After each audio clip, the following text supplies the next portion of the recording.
Hello students, this is Harvinder Kaur, and in this chapter now in this lecture we are going to study about the choice of form of business organization. So let's start it.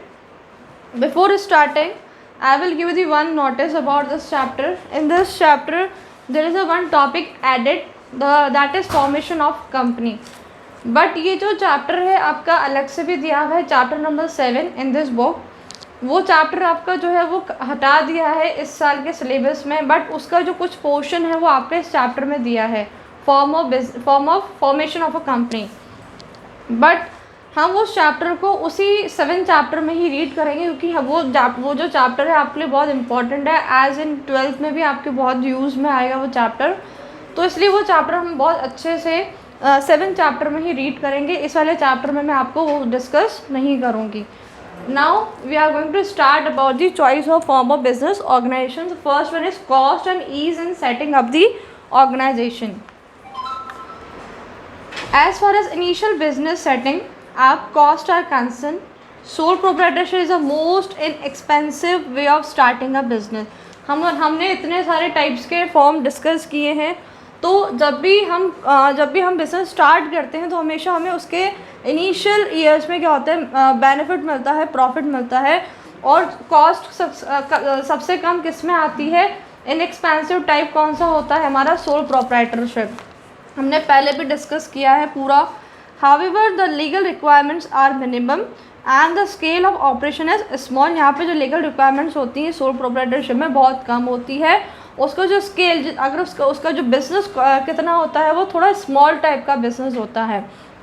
In case of partnership also, the advantage of less legal formalities and also lower cost is there because of limited scale of operation. यहाँ पे भी small scale operations होते हैं, तो यहाँ पे भी क्या होता है, एक limited होता है. Cooperative societies and companies, okay, and lower cost there because of limited scale of operation. Partnership में भी ऐसा ही होता है, जब स्मॉल स्केल का बिजनेस होता है तो यहाँ पे भी क्या होती है, लीगल फॉर्मेलिटीज़ कम होती हैं, और वहाँ पर लोअर जो उसकी टेंशन होती है भाई वो भी एक रिस्क तरीके से क्या होती है, कम होती है. In case of cooperative societies and companies have to be compulsory registered. Cooperative societies में एंड हमारी कंपनीज में, दोनों में ही रजिस्ट्रेशन कराना क्या होता है, कंपल्सरी होता है. And formation of a company involves a lengthy expensive legal procedure. हमने पहले भी डिस्कस, हम सब कुछ कर चुके हैं. कंपनी को कंपल्सरी रजिस्टर कराना ज़रूरी होता है अंडर द कंपनीज एक्ट. यहाँ पे भी लीगल फॉर्मेलिटीज़ की रिक्वायरमेंट बहुत ज़्यादा होती है. From the point of view of initial cost, therefore sole proprietorship is a preferred format as involve least expenditure. हमारे सोल प्रोप्राइटरशिप बिजनेस को स्टार्ट करने में बहुत कम हमारी कॉस्ट इंकर्ड होती है in the initial years में. Company form of organisation on the other hand is more complex. जो कंपनी है बहुत ज़्यादा कॉम्प्लेक्स प्रोसीजर होता है एंड इन्वॉल्व ग्रेटर कॉस्ट, इसलिए यहाँ पे क्या होती है, बहुत ज़्यादा कॉस्ट इन्वॉल्व होती है. After the liability in case of sole proprietorship and partnership form, the liabilities of the owner partner is unlimited. हमने पहले डिस्कस किया था कि सोल प्रोप्राइटरशिप में और पार्टनरशिप फॉर्म में है, दोनों की लायबिलिटी क्या होती है, अनलिमिटेड होती है, क्योंकि यहाँ पर उनके पर्सनल एसेट्स भी यूज़ में आते हैं for the paying of debts. But this में कॉल फॉर पेइंग द डेब्ट from the personal asset also of the owner. But in joint Hindu family business only the कर्ता, हमने पढ़ा था जॉइंट हिंदू फैमिली बिजनेस में सिर्फ कर्ता की अनलिमिटेड लायबिलिटी होती है. In cooperative societies and companies however liability is limited and creditors can force payment of their claims only to the extent of the company assets. जो क्रेडिटर्स होते हैं हमारी कंपनी के, वो सिर्फ और सिर्फ कंपनी के एसेट्स तक ही अपना पैसा लेने के लिए लाइबल होते हैं. बाकी जो हमारे जितने भी उसमें एम्प्लॉयज़ होते हैं, शेयर होल्डर्स होते हैं, उनके पर्सनल एसेट वहाँ पे यूज़ में नहीं आते for the paying of debts of the company. And hence from the point of view of investors के पॉइंट ऑफ व्यू से अगर हम देखते हैं, the company form of organisation is more suitable as a risk involve is limited. भाई अगर हम लोग इन्वेस्टर्स हैं, हम हमारा पैसा लगा रहे हैं कंपनी में, तो कंपनी एक बहुत तरीके से हमारा सूटेबल वे होता है, क्योंकि यहाँ पे रिस्क जो होती है वो लिमिटेड होती है, कम होती है. After the continuity of sole proprietorship and partnership form is affected by such events as death, insolvency और इंसैनिटीज ऑफ द ऑनेस्ट। भाई सोल प्रोप्राइटरशिप के केस में, पार्टनरशिप फर्म के केस में यहाँ पे कंटिन्यूटी इफेक्ट होती है। अगर उसकी डेथ हो गई, सोल प्रोप्राइटर की, ओनर की डेथ हो गई, पागल हो गया या सजा हो गई, तो उससे क्या होगा, हमारा बिजनेस ओवरऑल इफेक्ट होगा। However, such factors do not affect the continuity of business in the case of organization like joint Hindu family business। मैंने बताया था कि जॉइंट हिंदू फैमिली बिजनेस में अगर कर्ता की डेथ हो जाती है तो उसका जो नेक्स्ट एल्डर पर्सन होता है वो कर्ता की प्लेस ले लेता है, वहाँ पे भी कोई इफेक्ट नहीं पड़ता है। कोऑपरेटिव सोसाइटी कंपनीज में भी कोई इफेक्ट इसका नहीं पड़ता। इन case of business need a permanent structure, company form is more suitable. अगर हमें कोई एक स्टेबल बिजनेस चलाना है, लोग प्रोसीजर का बिजनेस चलाना है, तो सबसे बेटर होता है हमारा company form of organisation. For a short term, अगर शॉर्ट टर्म के लिए चलाना है तो प्रोप्राइटरशिप और पार्टनरशिप में भी प्रेफर्ड। अगर आपको थोड़े से टाइम के लिए बिजनेस करना है तो आपका सोल प्रोप्राइटरशिप और पार्टनरशिप फॉर्म सबसे मोस्ट बेनिफिशियल रहता है। After that management ability, a sole proprietor may find it difficult to have expertise in all functional areas of management। sole proprietor से एक सिंगल ओनर होता है, इसलिए वहाँ पे उसके लिए डिफ़िकल्ट हो जाता है कि वो बड़े बड़े एक्सपर्टाइज को हायर कर सकते हैं अपने बिजनेस को मैनेज करने के लिए। In other form of organisation like partnership and company there is no such problem. ठीक है, पार्टनरशिप में और हमारी कंपनी में ऐसी कोई प्रॉब्लम क्रिएट नहीं होती, क्योंकि हम वहाँ पे हायर कर सकते हैं या फिर अपने वर्क को डिफरेंट पार्टनर्स में डिवाइड कर सकते हैं। Division of work among the members in such organization allows the managers to specialize in specific areas, leading to better decision making। हम यहाँ पे हायर कर सकते हैं जिस भी अगर हम स्पेशलाइजेशन का बिजनेस कर रहे हैं तो उसके जो भी एक्सपर्ट हैं, जो मैनेजर्स हैं, उनको अपॉइंट कर सकते हैं हायर सैलरीज पेड करके। बट दिस में led to situation of conflict because of differences of opinion among people. लेकिन यहाँ पे लड़ाई झगड़े भी हो सकते हैं। वो कई बार क्या होता है, मैनेजर का डिसीजन अलग होता है और हमारा डिसीजन अलग होता है, तो यहाँ पे क्या होता है, दोनों की ओपिनियंस क्या होते हैं, कॉन्फ्लिक्ट हो जाते हैं, अलग अलग हो जाते हैं, तो यहाँ पे लड़ाई झगड़े होने के पॉसिबल चांसेस रहते हैं। Further, if the organisation operation are complex in nature and require professionalise management, company form organisation is a better alternative. Proprietorship or partnership may be suitable, where simplicity of operation allows even people with limited skill to run the business। देखो जहाँ पे हमें बड़े बड़े expertise की ज़रूरत पड़ती है, बड़े बड़े प्रोफेशनलाइज मैनेजमेंट की ज़रूरत पड़ती है, तो वहाँ पे हमें कंपनी फॉर्म हमारा ऑर्गेनाइजेशन हमारा सुटेबल रहता है। भाई हमें कंपनी में ही ज़रूरत पड़ती है बेसिकली, लेकिन हमारा एक पार्टनरशिप टाइप का बिजनेस है या सोल प्रोप्राइटरशिप टाइप का बिजनेस है, तो हमें वहाँ पे इतनी रिक्वायरमेंट नहीं होती है।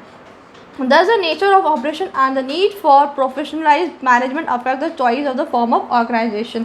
भैया आप जिस टाइप का बिजनेस स्टार्ट करेंगे, जो भी आप फॉर्म चूज़ करेंगे, either sole proprietorship, either partnership, either joint Hindu family business, either cooperative society और आइदर कंपनी, तो वो डिसाइड करेगा भाई आपको किस टाइप की बिजनेस अगर आप स्टार्ट कर रहे हो, तब आप पर डिपेंड करता है कि आपको किस टाइप के मैनेजर्स की उसमें रिक्वायरमेंट पड़ेगी। After that capital consideration, companies are in a better position to collect large amounts of capital by issuing shares to the large number of investors। Partnership firms also have the advantage of combined resource of all the partners। Partnership form में क्या होता है, अलग अलग partners होते हैं, अलग अलग कैपिटल कंट्रीब्यूशन करते हैं, तो वहाँ पे हमारे क्या होते हैं, कैपिटल रिसोर्सेज हमारे इकट्ठे हो जाते हैं, एक तरीके से हमारा कैपिटल कंट्रीब्यूशन हो जाता है। But the resources of sole proprietors are limited. Okay, single owner है, उसके पास जितनी इनकम होगी उतना उसमें अपना रिसोर्स कर सकता है, अपनी कैपिटल इन्वेस्ट कर सकता है। दस if the scale of operation is large, अगर हमारा स्केल ऑफ ऑपरेशन, अगर हमारा बिजनेस बड़ा है तो company may be suitable, where is for a medium and small size business one can adopt for partnership और सोल प्रोप्राइटरशिप। अगर हम चाहते हैं कि हमारा बड़ा बिजनेस स्टार्ट करें तो वहाँ पे कोऑपरेटिव सोसाइटी टाइप या फिर कंपनी टाइप हम बिजनेस स्टार्ट कर सकते हैं। Further from the point of view of expansion, अगर हमको बिजनेस एक्सपैंड करना है, अगर हमको हमारा बिजनेस बड़ा करना है, a company is more suitable because of its capability to raise more funds and invest in expansion plan। It is precisely for this purpose that in our opening case, Neha further suggested she should consider switching over to the company form of organization। अगर हम ज़्यादा पैसा उनमें invest करना चाहते हैं, अपनी company को बड़ा करना चाहते हैं, तो वहाँ पे हमें ज़्यादा कैपिटल की रिक्वायरमेंट होती है। After the degree of control, if direct control over operations and absolute decision making power is required, अगर आपको direct control चाहिए हमारे business के ऊपर और जल्दी हमको decision चाहिए, प्रोप्राइटरशिप में भी प्रेफर, वहाँ पे हम प्रोप्राइटरशिप बिजनेस को स्टार्ट कर सकते हैं क्योंकि वहाँ पे एक सिंगल ओनर होता है, उसको खुद आपने आप डिसीजन लेना है. But if the owners do not mind sharing control and decision making, partnership company form of organisation can be adopt. लेकिन आप नहीं चाहते कि हम किसी से डिस्कस करें या अपने डिसीजन किसी और के साथ शेयर करें, तो वहाँ पे company and partnership form better रहेगा. And the added advantages in the case of a company form organization is that there is a complete separation of ownership and management. सबसे एडेड एडवांटेज है हमारी company में कि वहाँ पे क्या होती है, सेपरेशन ऑफ ओनरशिप होती है. मैनेजमेंट ओनर्स अलग होते हैं, मैनेजर अलग होते हैं. ओनर्स कौन होते हैं, शेयर होल्डर्स ओनर्स होते हैं, और मैनेज कौन करता है, board of directors. And it is professionals who are appointed to independently manage the affairs of a company. वहाँ पे हमको प्रोफेशनल्स हायर करने पड़ते हैं जो हमारी कंपनी को प्रॉपर तरीके से मैनेज करते हैं. द लास्ट है हमारा nature of business. If direct personal contact is needed with the customer such as in the case of grocery store, proprietorship may be more suitable. अगर आप चाहते हैं कि हमारा डायरेक्ट कॉन्टैक्ट रहे हमारे कस्टमर्स के साथ, तो वहाँ पे सबसे मोस्ट बेनिफिट रहता है solo proprietorship. For a large manufacturing units, however, where direct personal contact with the customer is not required. अगर हम अपना लार्ज स्केल का बिजनेस स्टार्ट कर रहे हैं जहाँ पे हमारा पर्सनल कॉन्टैक्ट ज़रूरी नहीं है विद द कस्टमर्स के साथ, the company form organisation may be adopted. वहाँ पे आप कंपनी स्टार्ट कर सकते हैं. Similarly in case where services of a professional nature are required, अगर आप ऐसा बिजनेस स्टार्ट कर रहे हैं जहाँ पे आपके प्रोफेशनल सर्विस नीडेड है, लाइक टीचर्स हैं, डॉक्टर्स हैं, लॉयर्स हैं, अगर आप ऐसा बिजनेस स्टार्ट कर रहे हैं, in that case partnership form is much more suitable. वहाँ पे आप पार्टनरशिप स्टार्ट कर सकते हैं. It would not be out of place to mention here that the factors stated above are interrelated. यहाँ पे इनके जितने भी फैक्टर्स होते हैं इंटर रिलेटेड नहीं है, सब एक दूसरे से क्या है, अलग अलग है. फैक्टर्स है capital contribution and risk very with the size and nature of business. लेकिन यहाँ पे दो फैक्टर है, एक तो कैपिटल और रिस्क. ये दोनों क्या होते हैं, वेरी करते हैं. जितना बड़ा बिजनेस होगा उतनी ज़्यादा रिस्क इन्वॉल्व होती है. जितना आप बड़ा बिजनेस स्टार्ट करोगे आपको उतनी कैपिटल कंट्रीब्यूशन की ज़रूरत पड़ेगी. And hence a form of organisation that is suitable from the point of view of the risk for a given business when run और small scale might not be appropriate with when the same business is carried on a large scale. It is therefore suggested that all the relevant factors must be taken into consideration while making a decision with respect to the form of organization that should be adopted. और अगर आप चाहते हैं कि आपको choose करके ही अपने form of business organisation को स्टार्ट करना है, तो पहले आपको इन सबको देखना पड़ेगा, सबको कंसिडर करना पड़ेगा.